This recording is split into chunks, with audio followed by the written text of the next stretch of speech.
Okay, hello everybody. Welcome to Korean Atlanta Mentorship. And in this video, we're just going to give a beginner's very basic review of the housing market. Maybe we'll call it like Housing Market Analysis 101. But I'm going to tell you what really blew my mind when I first learned about real estate because I felt like my life was a whole lie. And I'll tell you why. I didn't understand that the value of a property really has nothing to do with how good it is, right? So if I show you pictures of a very beautiful property, the price of that property, and I don't tell you and you're trying to guess the price of the property, and I don't show you the actual like city name, zip code, or location. There's no way that you can actually know what the value of that property is or guess what the value of that property is, right? That was the most mind-blowing thing.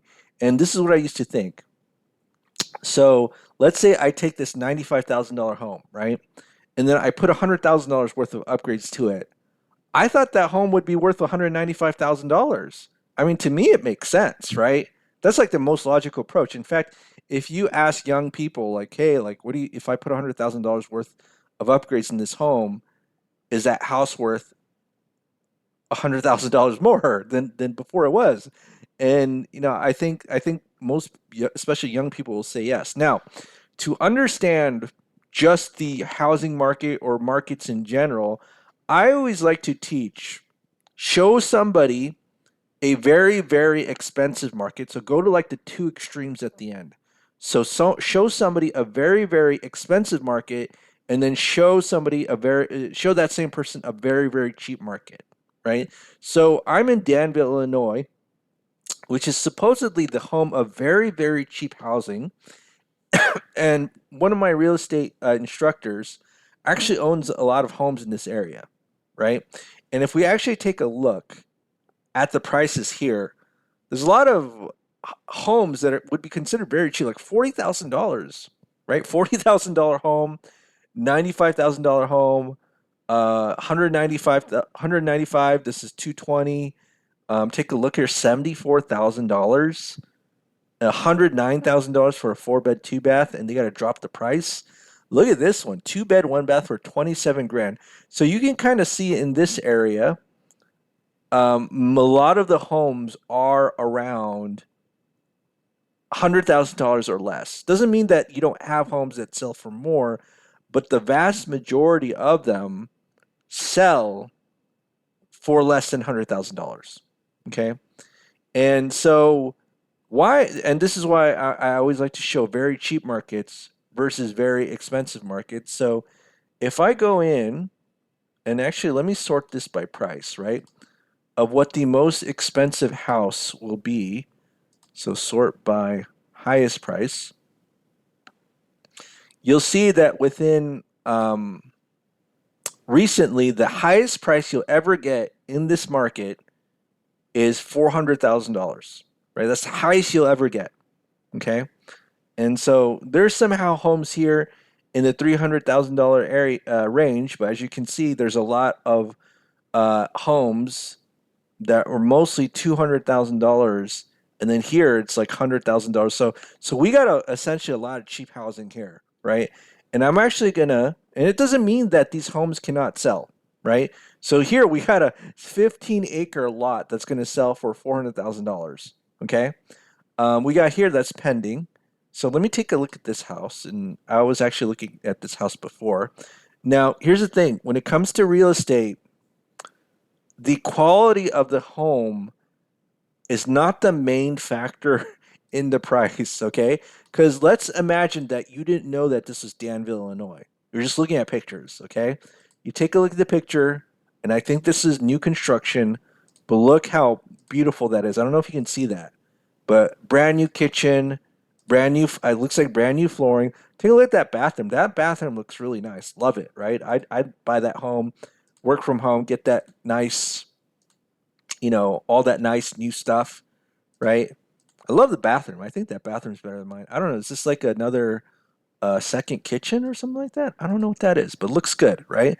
So if you take a look at this and nobody showed you Danville, Illinois, you would just assume that this would be like a great place to live. Hey, I might spend, you know, $300,000, $400,000 because where I'm from, That's what the value of a home that looks like would look like. But if you take a look here, right, this home is for sale for $345,000, originally for $365,000 because that's where the $20,000 price cut is, and it's been trying to sell for 130 days, right? How much is 130 days? Let me just do a quick calculation. 130 divided by 30. So that's about 4 months, right? So somebody put a for sale sign on this beautiful, what looks to be a brand new home for about 4 months, and nobody could sell for 365, right? And if you want to understand market value, the very most basic definition of market value is what is a buyer willing to buy and the seller willing to sell for. And if the buyer is not willing to buy at these prices, then that means the price has to go down. So no matter in order for it to sell in a timely manner. But no matter how much upgrades or how new it is, right? That's not what determines the value of a home, right? And the way that we estimate the value of a home is based on something called the comparable sales method with single family homes, right? There's actually three methods of valuing real estate. There's the comparable sales method, the income approach, and the cost approach. Now, to me, the most logical one is the cost approach. So if you've never heard of that, that just means it is based on how much it takes to build the home. Okay, that's the most logical explanation for me. But that's not how single family home are estimated to be sold, like what your sales price is.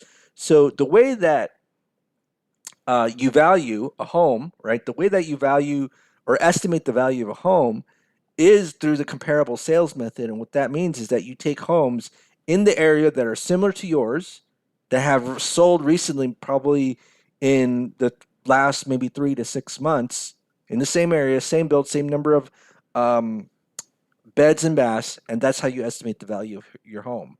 So if your homes are selling it in that time frame at a $90,000 and what the buyers are buying for, that's essentially the market value of your home. Has nothing to do with how good that home is. Because take a look at this.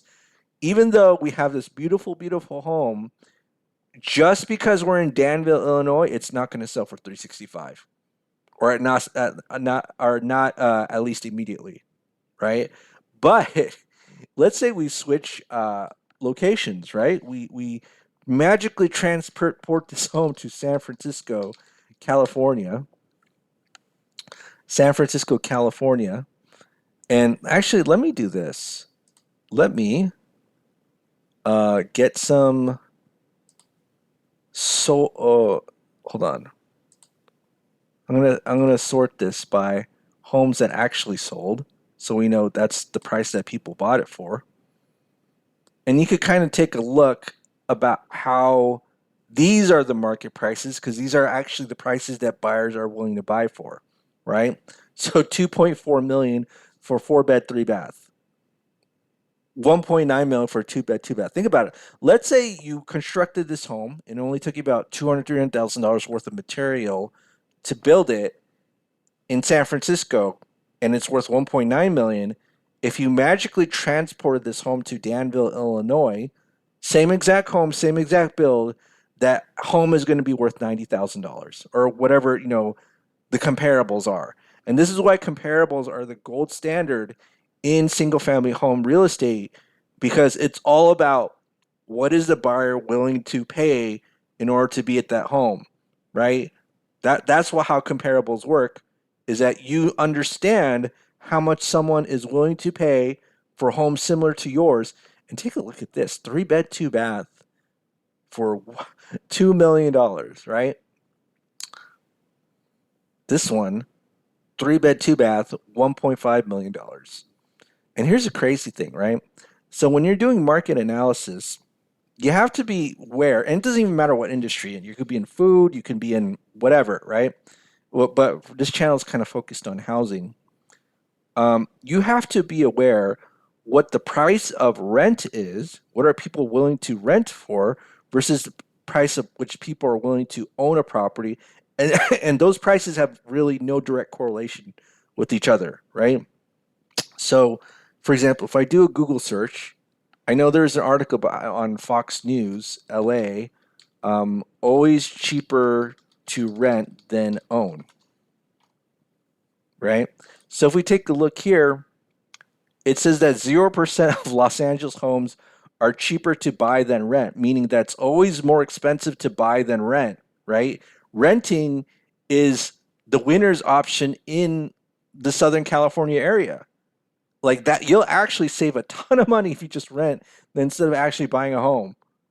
So why are people buying homes, right? Because the market is not rational.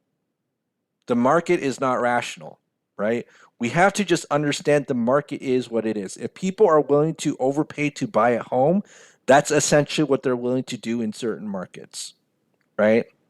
And in fact, there was a study done by, I think it was like an analytics firm called Black Knight, that said that people who pay for homes in Los Angeles, let's say they pay for a mortgage, they spend I think 75% of their income on a mortgage, and I don't even know how that's possible, right? Like I thought like mortgage companies check like DTI and stuff like that. And so if they're willing to spend 75% of their income on a mortgage, I don't even know how they even survive because everything's so expensive there too.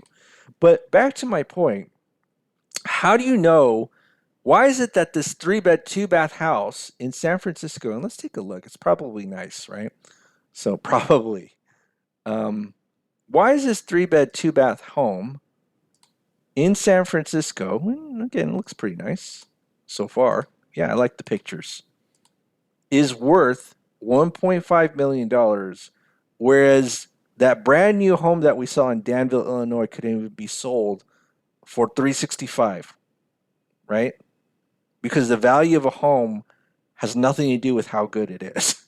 Like, absolutely, I don't want to say absolutely nothing, but if you're comparing the same exact home in one area to another, like even if it has like the most decked out stuff, that home ain't gonna sell just based on the area, right? And this is why understanding what other homes have sold for the area is so important because you get a sense of the buyer sentiment in that area, right?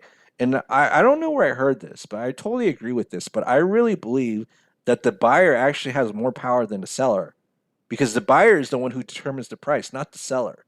Seller can determine, say, hey, this property is worth $1 million, and nobody's ever going to buy it because, again, there is no buyer in that area willing to spend that money to be in that area, right? That's essentially what market value is. What is a buyer willing to buy and a seller willing to sell for? And if you don't have any transactions or history of people repeatedly willing to buy in that area at those prices, then that's not the market value, right? And I remember once upon a time when I first talked to a real estate agent, because this is what I thought, right? And I didn't understand what other people did or what the average American does. She was like the one of the real estate agents was like, yeah, you have to think about this area because of the resale value. And to me, I scratched my head because it's like, why would I resell my home if I have a 30-year mortgage?